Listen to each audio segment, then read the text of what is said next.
Hey everyone, Tanner Bell here. Welcome back to my YouTube channel. I'm the founder of makersgonnalearn.com, a digital die cutting community teaching you how to master your die cutting machine. Whether you have a Cricut, a Silhouette, or Brother Scan and Cut, we have thousands of cut files and fonts for you to take advantage of. If you've not been over to makersgonnalearn.com, check it out in the first link down below. But in today's video, we're talking all about Cricut Infusible Ink. In today's video specifically, we are going to be comparing a household iron to a Cricut EasyPress. It's going to be really fun and really easy today, and we cannot wait to share with you exactly a true comparison on the two of these because it has been highly requested. But if you are brand new to Cricut Infusible Ink, we have a ton of other videos teaching you all about how to use and master Cricut Infusible Ink.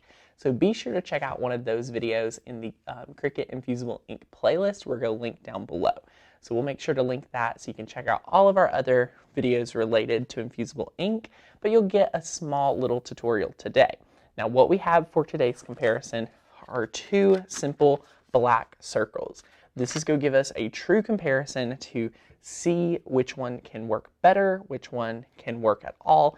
I have never tested the iron, so we are really excited to give you a true comparison. And hey, if the iron works, that's awesome. That just means even more people can take advantage of Cricut Infusible Ink.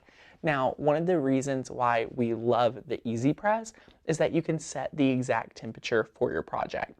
So we have ours at 385 per the Cricut EasyPress chart for Cricut Infusible Ink on a Cricut t-shirt. So that's really important. For our iron today, we have it on the highest cotton setting possible. And this is an iron I've had in my home for years. So it may not be as great as one that you may go out and buy today, but I feel like it's a great comparison on your traditional household iron. Now, what we've done to prep this project is we have our t-shirt with inside it, we have the EasyPress mat, we have a piece of copy paper, and then we have our butcher paper that comes in your Cricut Infusible Ink. Again, we've already cut out our circle and been able to weed it, so it's ready to go. And then what we're going to do is preheat our shirt for our first test. So right here, we're going to preheat this for about 15 seconds. Just like so. And then once you're good, you can lift it up.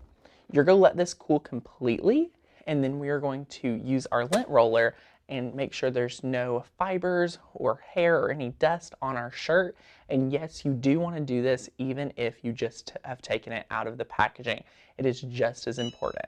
So our EasyPress has heated back up. It is totally normal for it to lose a few temperature degrees when you lift it up and press it on your shirt. Now the EasyPress mat is going to give you great results and help send that heat back up. And it is nice to note that we are also using the EasyPress mat for the iron today too. So if you do not have an EasyPress mat, but you have an EasyPress, or if you have an iron and you do not have an EasyPress mat, feel free to use a terry cloth towel folded three or four times. You want to have, some nice pressure to press into it. And it is very important to know, using an EasyPress traditionally, you're going to want to have it on a granite countertop or something for pressure. Cricut Infusible Ink isn't really much on the pressure. It needs those higher temperatures to let it, go ahead and transfer that ink to the shirt. So not near as important as a traditional EasyPress project with HTV or iron on. So now, after it's cooled, we're just going to take our lint roller and we're going to lint roll the shirt right in the area we're using. After you've lint rolled, all you need to do is apply your Cricut Infusible Ink transfer down onto the shirt. Once it's applied, you are going to grab your butcher paper that comes in the Cricut Infusible Ink and apply it down next. Now you'll grab your EasyPress that's already preheated and you're going to lay it down onto the project for 40 seconds.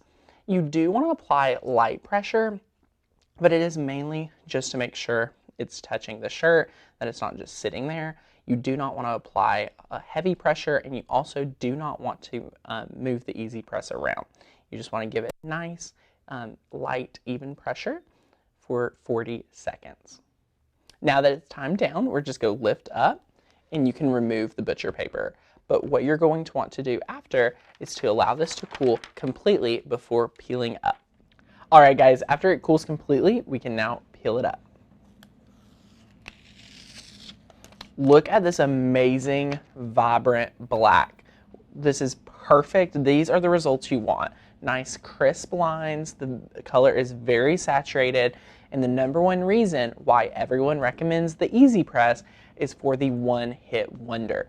This is beautiful. I mean, I am very blown away by the results of this, guys. Let me just give a close-up just in case you all really want to see. It looks great.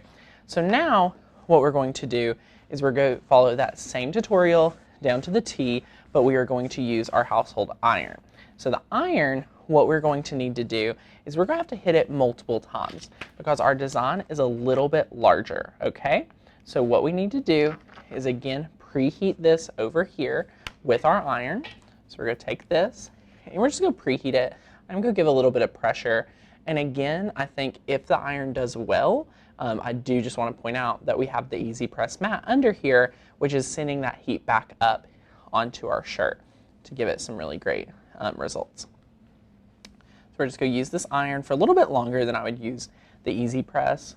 And you may want to move it around just a little bit compared to the tutorials you see with the EasyPress, which are really, truly one-hit wonders, and you don't have to do too much. But a lot of people, you know, want to save that money. I know I would. So I'm just heating this up.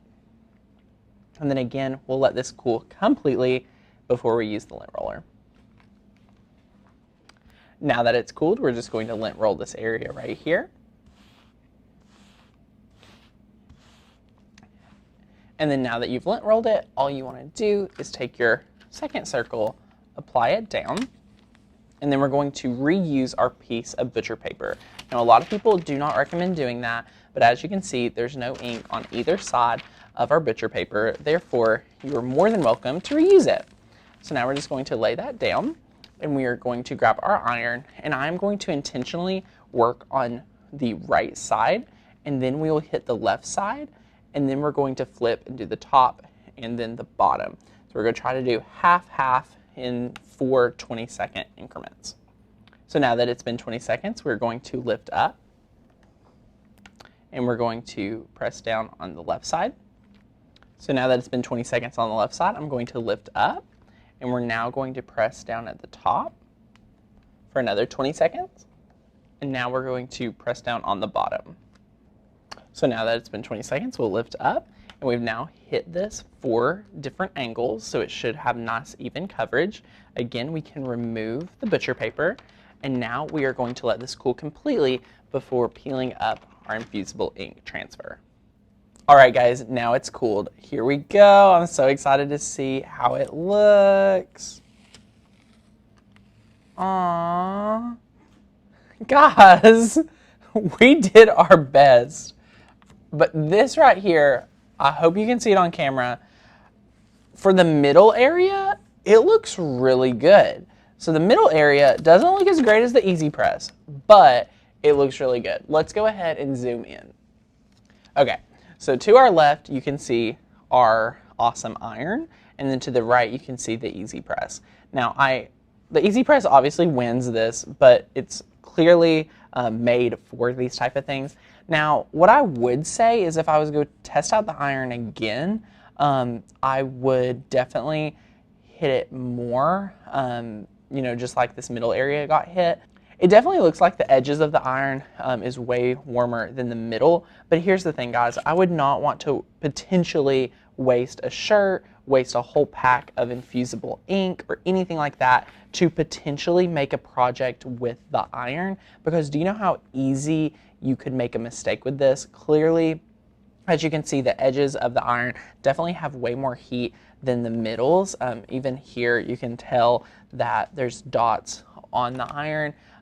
These little dots are showing on the transfer, and this is exactly why we recommend the EasyPress over a household iron, because we don't want you to invest, you know, $15 in a pack of infusible ink, $10 on a shirt, and then, you know, potentially get results like this right here, when if you had an EasyPress, you could get results like this. And I think this is a true comparison to why a lot of people that only have a household iron will not get great results using iron-on. It's the same issue, just a little bit more visual right here, because you need that even pressure and the even temperature across the board. So this is a great visualization on the household iron versus, you know, the EasyPress for both iron-on and Cricut Infusible Ink. So we definitely have learned something and got some great visuals either way we go with this video.